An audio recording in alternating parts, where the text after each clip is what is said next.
नमस्कार साथियों, स्वागत है आप सभी का आप ही के अपने YouTube channel GK selection point Ramesh मोंड में। साथियों, आज मैं आपके बीच लेकर आया हूँ वैदिक सभ्यता के अंतर्गत ऋग्वैदिक काल भाग 2।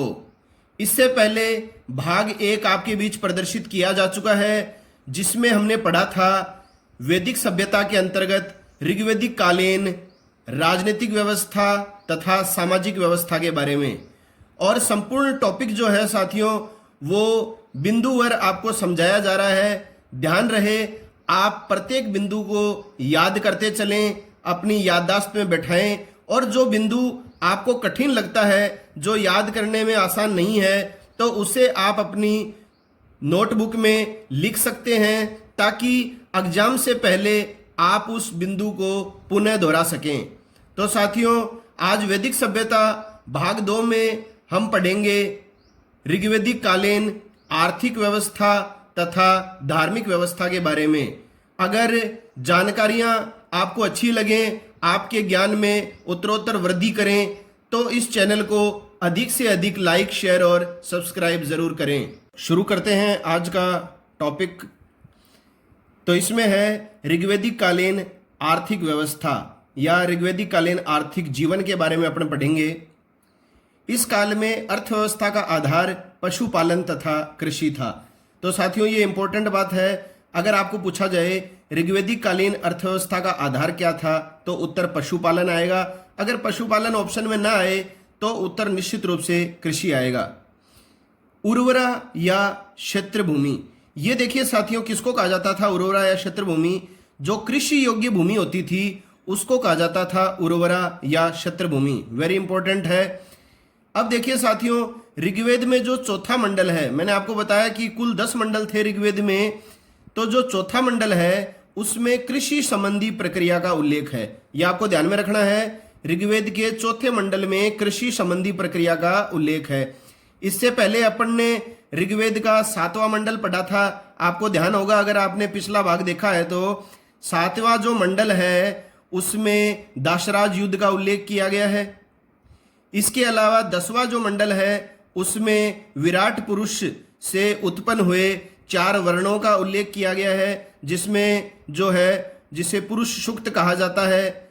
इसके अलावा हमने जो है नदियों के बारे में भी पढ़ा था कि नदियों की जो स्तुति की गई है वो 10वें मंडल में की गई है, और आखिरी उल्लेखित नदी जो थी वो गोमती थी। तो साथियों, आप जो हैं वो नियमित रूप से वीडियो को देखते रहें, ताकि जो सारे जो फैक्ट हैं ये आपके स्थायी रूप से परीक्षा तिथि तक याद रहें। तो जो चौथा मंडल है वो कृषि संबंधी प्रक्रिया का उल्लेख करता है। अब अगला देखिए, भूमि जो है वो राजा की संपत्ति न होकर संपूर्ण कबीले का इस पर सामूहिक स्वामित्व होता था। तो ये आपको पता ही है, राजा जो है वो युद्ध का स्वामी होता था, न कि भूमि का स्वामी। तो भूमि जो है वो राजा की संपत्ति नहीं थी, संपूर्ण कबीले का उस पर सामूहिक स्वामित्व होता था। आर्यों का मुख्य आर्थिक आधार, ये सबसे मोस्ट इंपॉर्टेंट प्रश्न है जो परीक्षाओं में आता है कि आर्यों का मुख्य आर्थिक आधार क्या था। तो साथियों, आर्थिक आधार था गाय। देख लीजिए, आप अच्छी तरह समझ लीजिए, मुख्य आर्थिक आधार था गाय। अधिकतर जो युद्ध हैं वो गाय व पशुओं के लिए ही होते थे, ये आपको ध्यान में रखना है। अब देखिए साथियों, एक बात और है जो अपनी ऋग्वेद जो है, ऋग्वेद में सिंह का वर्णन मिलता है, बाघों का नहीं मिलता। और क्रय विक्रय का जो माध्यम थी वो गाय थी, और गायों का रक्षक होने के कारण राजा को क्या कहा जाता था? गोपति कहा जाता था। यह भी आपको ध्यान में रखना है। गोपति शब्द किसके लिए यूज में लिया जाता है? राजा के लिए। और क्यों कहा गया इसको गोपति? क्योंकि ये गायों का रक्षक होता था। अब देखिए, ऋग्वैदिक काल में युद्ध के लिए प्रयुक्त शब्द। अब मैं ये 5 जो शब्द बता रहा हूं, ये अब आपकी परीक्षा में कोई भी शब्द आ जाए इन 5 में से, तो आपको यही बताना है कि ये शब्द जो है वो युद्ध के लिए प्रयुक्त शब्द होता था। तो युद्ध को कहा जाता था गविष्ठी, गवेष्णु, गोशु, गव्य और गम्य। गाय को जो है मुद्रा की भांति समझा जाता था। गाय को कहा जाता था अष्टकर्णी, अवंध्या या अगन्या। वेरी इंपॉर्टेंट है, ये दोनों शब्द आपको ध्यान में रखने हैं। अष्टकर्णी और अवंध्या या अगन्या किसको कहा जाता था? गाय को कहा जाता था। अब देखिए आर्यों का सबसे महत्वपूर्ण और उपयोगी जो पशु था वो था साथियों घोड़ा, और ऋग्वेद में घोड़े के लिए अश्व शब्द का प्रयोग किया गया है। इसके अलावा अन्य उपयोगी जो जानवर थे वो कौन कौन से थे? भेड़, बकरी, कुत्ता, बैल, ऊंट और हाथी। ये आप ध्यान में रखिए, 6 के 6 जानवर, भेड़, बकरी, कुत्ता, बैल, ऊंट, हाथी। तो ये निष्कर्ष निकला है कि पशु ही इस काल की संपत्ति थे, और आर्यों का जो है वो मुख्य आर्थिक आधार क्या था? गाय था। अगला है वेरी इंपॉर्टेंट प्रश्न है, ऋग्वेद में उल्लेखित एकमात्र अनाज। तो ऋग्वेद में उल्लेखित एकमात्र अनाज है साथियों यव, और यव शब्द किसके लिए प्रयोग में लिया जाता है? जौ को कहा गया है यव। तो मोस्टली ऑप्शन में यव भी मिल सकता है या जौ भी मिल सकता है। अब देखिए ऋग्वेद के अनुसार खेती के लिए हल द्वारा भूमि जोतने की शिक्षा सर्वप्रथम अश्विन कुमारों द्वारा दी गई थी। तो खेती के लिए हल द्वारा भूमि जो जोतने की जो सबसे पहले जो शिक्षा है वो अश्विन कुमारों के द्वारा दी गई थी। इसका उल्लेख ऋग्वेद में मिलता है, और ऋग्वेद काल में दासों को खेती कार्य में लगाया जाता था। तो दास जो होते थे उनसे खेती कार्य करवाया जाता था। अब देखिए 2 मैं आपको शब्द बता रहा हूं जिनका ऋग्वेद में उल्लेख नहीं हुआ है। एक तो आपको ध्यान में रखना है नमक, नमक का ऋग्वेद में उल्लेख नहीं हुआ है, और एक कपास फसल का जो है वो ऋग्वेद में उल्लेख नहीं हुआ है। ये कई बार परीक्षाओं में आ जाता है, निम्नलिखित में से किसका ऋग्वेद में उल्लेख नहीं हुआ है, तो मैंने वहां से ये फैक्ट इकट्ठा किया है, नमक और कपास से। अगला देखिए साथियों, पूछा जाता है निष्क क्या है। तो ऋग्वेदिक काल में जो निष्क है वो गले का स्वर्ण आभूषण था। इसे विनिमय के माध्यम के रूप में भी काम लिया जाता था। तो निष्क क्या था? गले का स्वर्ण आभूषण। तो केवल इसमें आ जाता है एक स्वर्ण आभूषण था जो पहना जाता था गले में। अब देखिए पणी, पणी कौन होते थे साथियों? पणी जो थे ये मवेशियों के चोर होते थे, जो पशुओं की चोरी करते थे, तथा ये जो पणी थे ये लोग व्यापार भी करते थे। तो आपको ये भी पता चल गया है कि पणी कौन थे? मवेशियों के चोर थे, तथा ये व्यापार कार्य भी करते थे। अब देखिए साथियों एक शब्दावली आती है बेकनाट। बेकनाट ही आता है ज्यादातर परीक्षाओं में, और इसका स्थानीय नाम है सूदखोर। ये कौन होते थे? वे ऋणदाता जो अधिक ब्याज लेते थे। मतलब वो व्यक्ति जो पैसा ब्याज पर देते थे और अधिक ब्याज लेते थे। तो ऐसे ऋणदाता जो अधिक ब्याज लेते थे क्या कहलाते हैं? बेकनाट या सूदखोर। इसका उल्लेख ऋग्वेद में मिलता है। इसी तरह से एक शब्द आता है कुशीद। ये क्या होता है? उधार लिए गए ऋण के लिए। उधार जो लिया जाता था ऋण, उसको कुशीद कहा गया है, और उधार देने का कार्य क्या कहलाता है ऋग्वेद में? कुशीदवर्ती। तो ये जो तीनों शब्दावलियां आपको विशेष रूप से ध्यान में रखनी है। बेकनाट वे ऋणदाता जो अधिक ब्याज लेते थे, उधार लिए गए ऋण के लिए शब्द प्रयोग में लिया गया कुशीद, और उधार देने के कार्य को जो किया जाता है वो कहलाता है कार्य कुशीद वृत्ति। अगला है साथियों एक शब्दावली आती है सतदाय। सतदाय कौन होता था? वह व्यक्ति जिसकी जान की कीमत जो है वो 100 गाय होती थी। तो जिस व्यक्ति की जान की कीमत 100 गाय के बराबर होती थी उसको कहा जाता था सतदाय। याद रखिएगा अच्छी तरह। अब देखिए ऋग्वेदिक काल की आर्थिक व्यवस्था की अपन बात कर रहे हैं। तो आर्थिक व्यवस्था की बात की तो अपन ने जो है वो गाय के संदर्भ में बात कर ली कि लोगों की जो संपत्ति जो थी वो पशुओं को माना जाता था, और आर्यों का मुख्य आधार जो थी वो गाय थी, क्योंकि अधिकांश जो युद्ध है वो गाय और पशुओं के लिए ही लड़े जाते थे, और आर्यों का प्रमुख जो पशु था वो घोड़ा था। और कौन कौन से उपयोगी जानवर हैं वो आपको ध्यान में रखने हैं। इसके अलावा कृषि संबंधी प्रक्रिया का जो उल्लेख है वो कौन से मंडल में मिलता है ये आपको विशेष रूप से ध्यान में रखना है, और लोगों की अर्थव्यवस्था का जो आधार था वो क्या था। अब देखिए आगे आता है व्यापार जो था वो वस्तु विनिमय के द्वारा होता था। मतलब एक वस्तु के बदले अन्य कोई दूसरी वस्तु का आदान प्रदान किया जाता था। तो ऋग्वेदिक काल में व्यापार किस प्रकार से होता था? वस्तु विनिमय के माध्यम द्वारा। अब देखिए ये शब्दावली मोस्ट इंपोर्टेंट है बलि। ये बलि क्या होता था? देखिए ऋग्वेदिक काल में प्रजा राजा को स्वेच्छा से जो अंश देती थी उसे बलि कहा जाता था। मतलब एक बात आपको ध्यान में रखनी है कि ऋग्वेदिक काल में जो राजा जो था वो युद्ध का स्वामी था, न कि किसी क्षेत्र विशेष का स्वामित्व रखने वाला शासक। तो ऋग्वेदिक काल में कोई नियमित भूमि कर नहीं था। ये आपको ध्यान में रखना है। कोई नियमित भूमिकर ऋग्वेद काल में प्रचलित नहीं था। राजा को उसकी प्रजा जो स्वेच्छा से जो देती थी अंश, उसको कहा जाता था बलि। तो ये आपको ध्यान में रखना है। और नियमित भूमिकर क्यों नहीं था? क्योंकि आर्य स्थायी रूप से एक स्थान पर नहीं बसे थे। ये आपको ध्यान में रखनी है बात विशेष रूप से। अब देखिए ऋग्वेद में कौन कौन से शिल्पियों का उल्लेख हुआ है, वेरी वेरी इंपॉर्टेंट है। तो इसमें पूछ लिया जाता है कौन से शिल्पियों का उल्लेख ऋग्वेद में हुआ है या नहीं हुआ है। तो ये 5 शिल्पियों का उल्लेख मिलता है। बढ़ई, जिसका दूसरा नाम होता है तक्षा, ये भी ऑप्शन में आ जाता है। ये आपको सबसे इंपॉर्टेंट ध्यान में रखना है, क्योंकि जितने भी शिल्पियों का उल्लेख ऋग्वेद में मिला है उन सभी शिल्पियों का जो मुखिया जो था वो होता था बढ़ई या तक्षा। ये विशेष ध्यान में रखना है, अलग से प्रश्न बन सकता है। ये ऋग्वेदिक कालीन शिल्पियों का मुखिया कौन था, बढ़ई या तक्षा।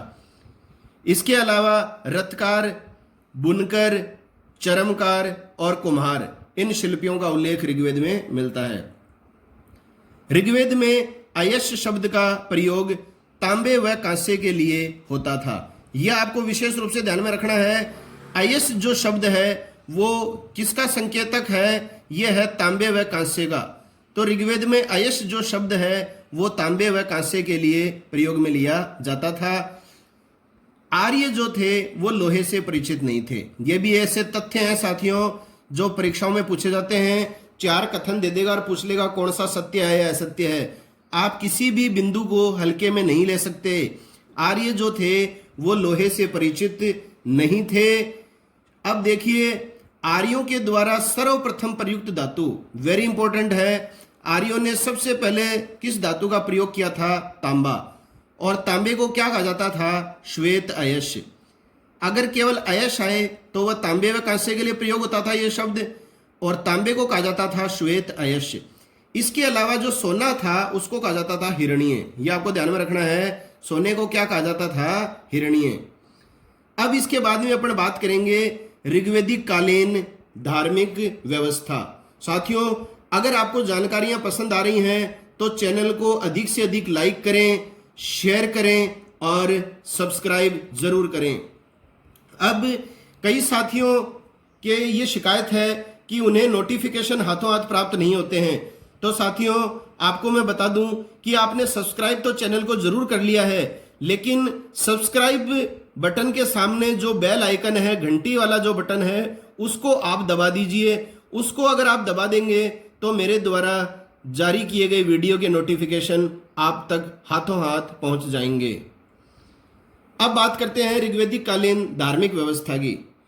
ऋग्वेदिक कालीन ऋषियों ने जिस समय जिस देवता की प्रार्थना की उसे ही सर्वोच्च मानकर उसमें संपूर्ण गुणों का आरोपण कर दिया। मैक्स मुलर ने इसे हिनोथिज्म नाम दिया है और इसको कहा जाता है अवसरवादी एकेश्वरवादी। तो ऋग्वेदिक काल में जो है ये आपको विशेष रूप से ये शब्द ध्यान में रखना है साथियों, अवसरवादी एकेश्वरवादी। मतलब जिस समय जिस देवता की प्रार्थना की उसे ही इन्होंने सर्वोच्च मान लिया। सामने अगर शिव जी दिख गए तो शिव जी को सर्वोच्च मान लिया, अगर बजरंग बली दिख गए तो उनको सर्वोच्च मान लिया, अगर विष्णु दिख गए तो उन्हें सर्वोच्च मान लिया। तो कहने का मतलब ये अवसरवादी एकेश्वरवादी थे। और मैक्स मुलर ने इस प्रवृत्ति को क्या कहा है? कौन सी प्रवृत्ति को? कि जिस देवता की प्रार्थना करते थे उसे ही सर्वोच्च मान लेते थे और उसमें ही संपूर्ण गुणों का आरोपण कर देते थे। तो मैक्स मुलर ने इसे नाम दिया है हिनोथिज्म का। यह भी परीक्षाओं में पूछा जाता है। ऋग्वेदिक आर्य एक सार्वभौम सत्ता में विश्वास करते हुए भी बहुदेववादी हो गए थे। तो बहुत जो देवता जिनके संपर्क में आते थे उसी में संपूर्ण गुणों का आरोहण कर देते थे। तो ये सार्वभौम सत्ता में विश्वास करते हुए भी बहुदेववादी हो गए थे। अब देखिए ऋग्वेदिक आर्यों ने सर्वप्रथम घोष और पृथ्वी की उपासना शुरू की। वेरी वेरी इंपॉर्टेंट है। ऋग्वेदिक काल के आर्यों ने सबसे पहले किसकी उपासना प्रारंभ की? तो आपको अगर ये दोनों ऑप्शन अलग अलग दे दिए जाएं तो उत्तर घोष आएगा, और अगर 2 ऑप्शन दिए जाएं साथ में तो घोष और पृथ्वी की उपासना इन्होंने सबसे पहले की थी। और कई बार क्या होता है इन दोनों का सम्मिलित नाम भी पूछ लिया जाता है। तो इन दोनों का सम्मिलित जो रूप है वो कहलाता है रोदसी। ये आप ध्यान में रखिएगा, घोष और पृथ्वी का सम्मिलित रूप है रोदसी। अगला है ऋग्वेदिक देवता प्रकृति के प्रतिनिधि माने जाते थे तथा लोग इनकी पूजा प्रकृति के प्रकोप को कम करने हेतु करते थे। तो ऋग्वेदिक कालीन देवता किसके प्रतिनिधि माने जाते हैं, आगे देखिए आपको सब पता चल जाएगा इसके बारे में। तो प्रकृति के प्रतिनिधि माने जाते थे देवता, और लोग इनकी पूजा क्यों करते थे, प्रकृति के प्रकोप को कम करने के लिए। अब देखिए ऋग्वेदिक देवताओं को 3 श्रेणियों में बांटा गया है। किसके द्वारा, यास्क के द्वारा। यह इंपॉर्टेंट है, यास्क के द्वारा ऋग्वेदिक देवताओं को 3 श्रेणियों में बांटा गया है, पृथ्वी का देवता, आकाश का देवता और अंतरिक्ष का देवता। तो आप ये अवश्य ध्यान में रखें कि ऋग्वेदिक कालीन देवताओं को 3 श्रेणियों में किसके द्वारा विभाजित किया गया है, यास्क के द्वारा विभाजित किया गया है। तो देखिए साथियों, ये जो मैं टॉपिक आपके सामने प्रस्तुत कर रहा हूं, कहीं जरूरी नहीं है कि वो भारतीय इतिहास से रिलेटेड हो, किसी भी विषय से रिलेटेड टॉपिक हो सकता है। वो ऐसे टॉपिक मैं आपके बीच में लाता हूं जो लगभग सभी प्रतियोगी परीक्षाओं में पूछे जाते हैं।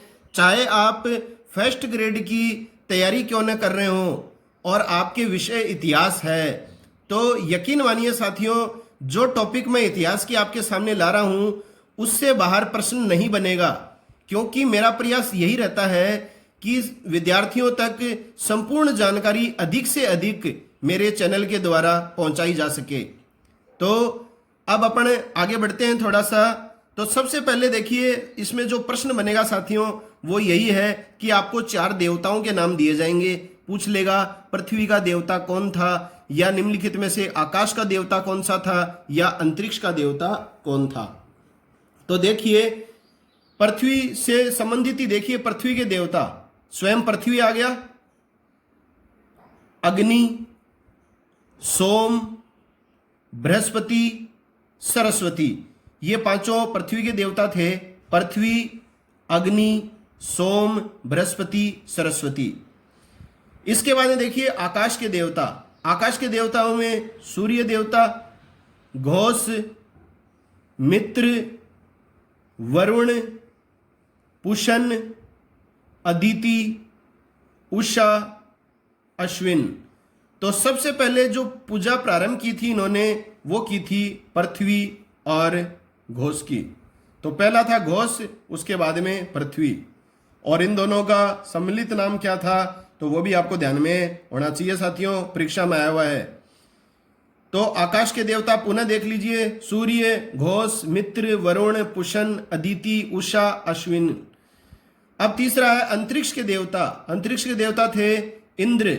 इंद्र को क्या कहा गया ऋग्वेद में, अगर आपने पिछला वीडियो देखा है भाग 1, तो इंद्र को कहा गया है पुरंदर। इसके अलावा अंतरिक्ष के देवता थे रुद्र, वायु, मरुत, पर्जन्य। तो इंद्र, रुद्र, वायु, मरुत, पर्जन्य, ये है अंतरिक्ष के देवता। अब देखिए धार्मिक व्यवस्था की बात कर रहे हैं तो इन देवताओं के बारे में हमें विस्तार से पढ़ना पड़ेगा, क्योंकि प्रश्न इनमें से आएगा साथियों। अब देखिए ऋग्वेद में कुल 33 देवताओं का उल्लेख मिलता है। यह सीधा सा फैक्ट है, परीक्षाओं में आता है। कितने देवताओं का उल्लेख ऋग्वेद में मिलता है, तो 33 देवताओं का मिलता है। अगला प्रश्न महत्वपूर्ण है, किन देवताओं को सहस्त्र स्तंभों वाले महल में निवास करने वाला कहा गया है। तो सहस्त्र स्तंभों वाले महल में निवास करने वाला माना गया ऋग्वेद में इंद्र और अग्नि को। तो इंद्र जो थे वो अंतरिक्ष के देवता थे और अग्नि था पृथ्वी का देवता। अब देखिए इसमें अपन बात करेंगे इंद्र की, मोस्ट इंपॉर्टेंट है।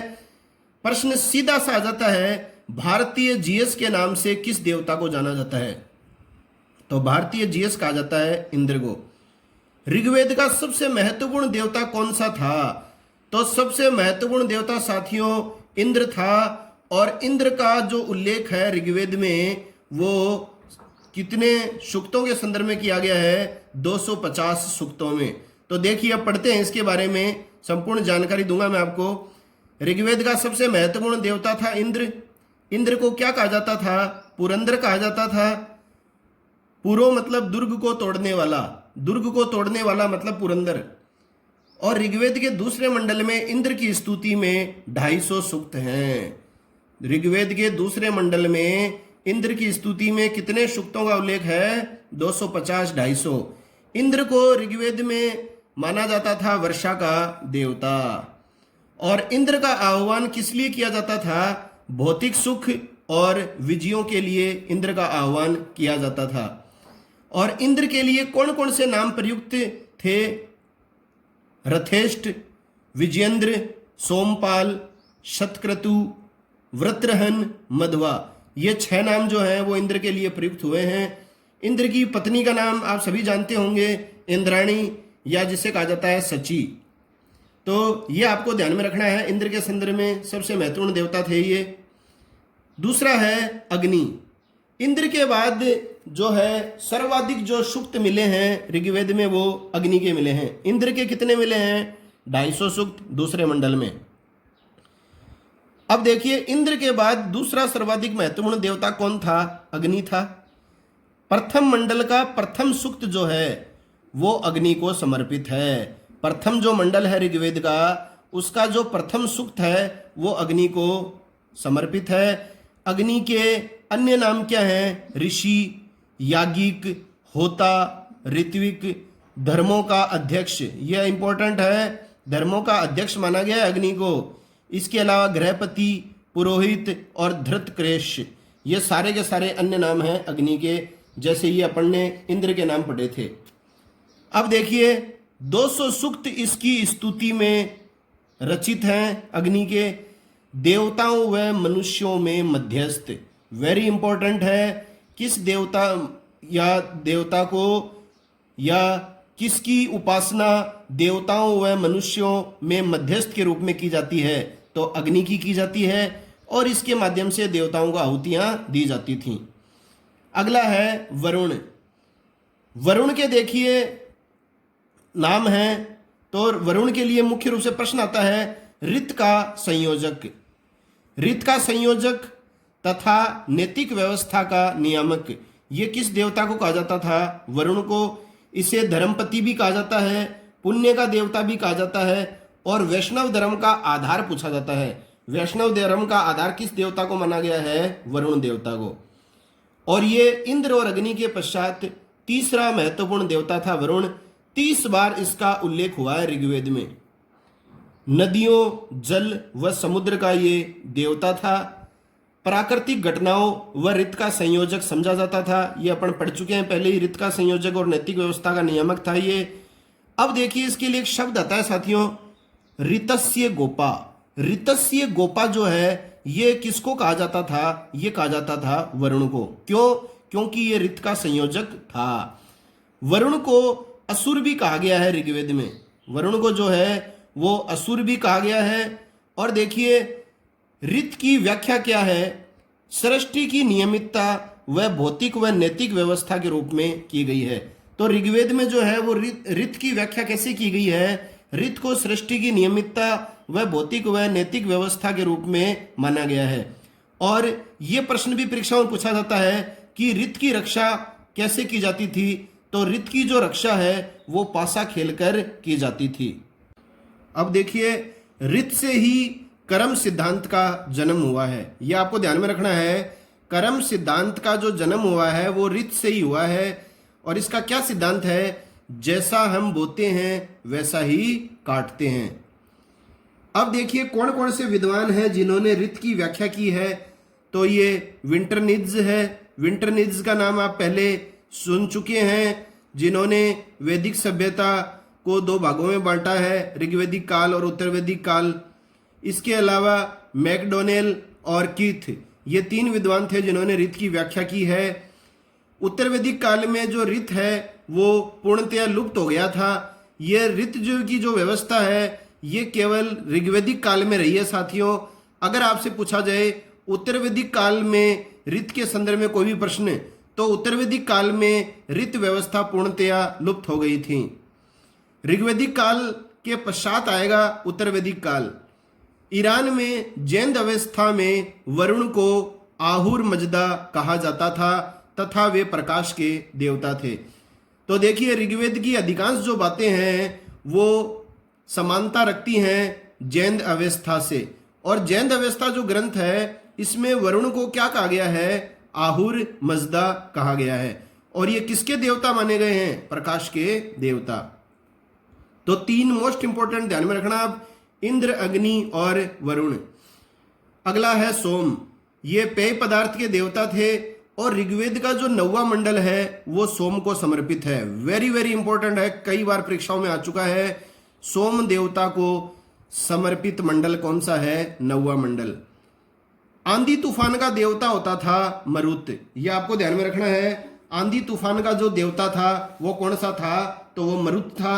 अब जैसे आप देवता पढ़ते हो साथियों, तो आपकी ये स्मृति में होना चाहिए कि मरुत जो है वो कौन सी श्रेणी का देवता था? ये अंतरिक्ष का देवता था। सोम कौन सी श्रेणी का था? तो सोम जो है वो पृथ्वी का देवता था। इससे पहले अपन ने वरुण पढ़ा, तो वरुण था आकाश का देवता। इससे पहले अग्नि पढ़ा, अग्नि था पृथ्वी का देवता। सबसे पहले हमने पढ़ा इंद्र, और इंद्र था अंतरिक्ष का देवता। इस तरह से आप अपनी स्मृति में हर देवता के बारे में जानकारी लीजिए।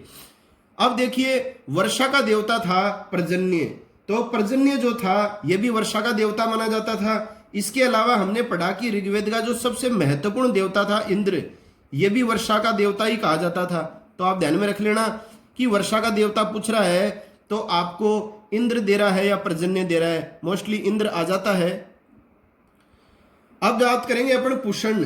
पुषण जो था वो कौन सा देवता था? आकाश का देवता था। ये ऋग्वेदिक काल में ये पशुओं का देवता था। ये आपको ध्यान में रखना है, ऋग्वेद काल में ये पशुओं का देवता था। और अगर आपसे पूछा जाए उत्तर वैदिक काल में पुषण किसका देवता हो गया, तो ये हो गया शूद्रों का देवता।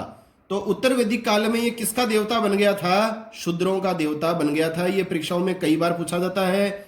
और किस देवता के रथ बकरे खींचते थे? तो किसके रथ को बकरे खींचते थे? पुषण के रथ को। अगला है सूर्य।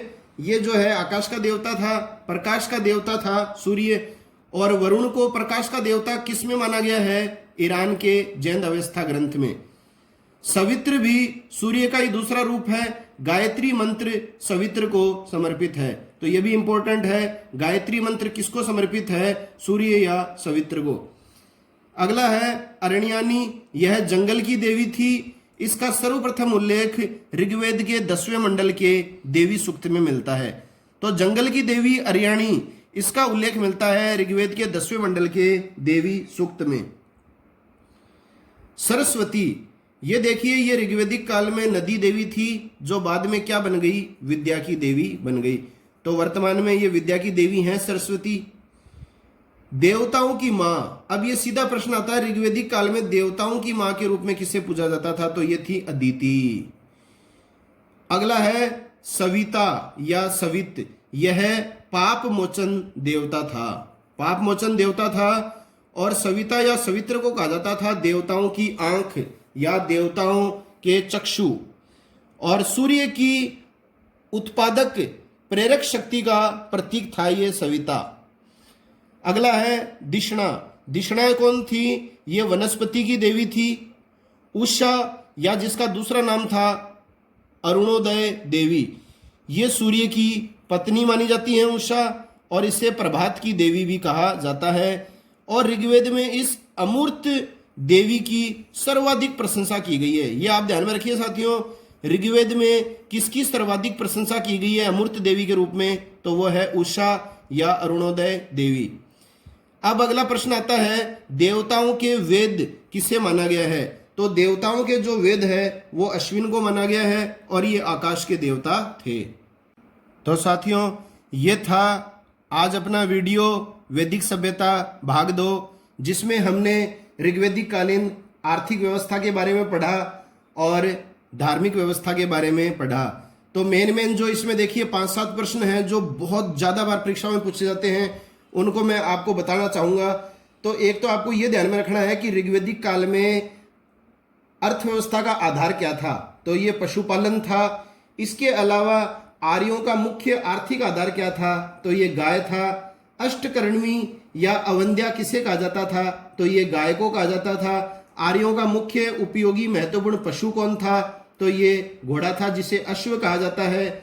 ऋग्वेदिक काल में जो है खेती के लिए हल द्वारा भूमि जोतने की शिक्षा सबसे पहले अश्विन कुमारों ने दी, इसका उल्लेख ऋग्वेद में मिलता है।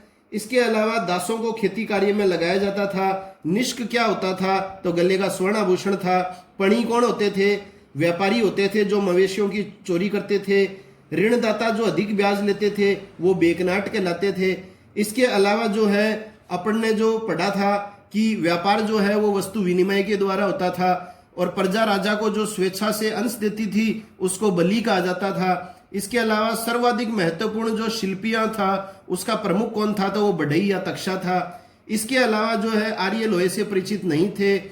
अयश का प्रयोग तांबे और कांस्य के लिए होता था। धार्मिक व्यवस्था में जो मैंने आपको बता दिया कि आर्य जिस देवता की पूजा करते थे, प्रार्थना करते थे, उसे ही वो सर्वोच्च मानकर उसमें संपूर्ण गुणों का आरोपण कर देते थे। हिनोथिज्म, ये प्रक्रिया जो इस बात को हिनोथिज्म कहकर किसने संबोधित किया? तो वो मैक्स मुलर ने किया। इसके बाद में जैसे ऋग्वेदिक आर्यों ने सबसे पहले कौन से देवताओं की उपासना प्रारंभ की? तो वो घोष और पृथ्वी की थी। और 3 जो देवताओं की श्रेणियां हैं वो आप ध्यान में रखिए। पृथ्वी के देवता कौन कौन से हैं, आकाश के कौन से हैं, अंतरिक्ष के कौन से हैं, ये आप अच्छी तरह याद करिए। इसके अलावा इंद्र और अग्नि जो है ये मोस्ट इंपोर्टेंट है। इन दोनों को सहस्त्र स्तंभों वाले महल में निवास करने वाला बताया गया है। इंद्र का सबसे ज्यादा उल्लेख है, 250 सूक्त हैं इसके संदर्भ में। अग्नि के 200 सूक्त हैं ऋग्वेद में, और वरुण का जो उल्लेख है वो 30 बार हुआ है। इसके अलावा जो सोम देवता को जो समर्पित है वो 9वां मंडल है। किस देवता के रथ को बकरे खींचते थे? पूषण खींचते थे। और जो है अमूर्त देवी के रूप में सर्वाधिक प्रशंसा किसकी की गई है?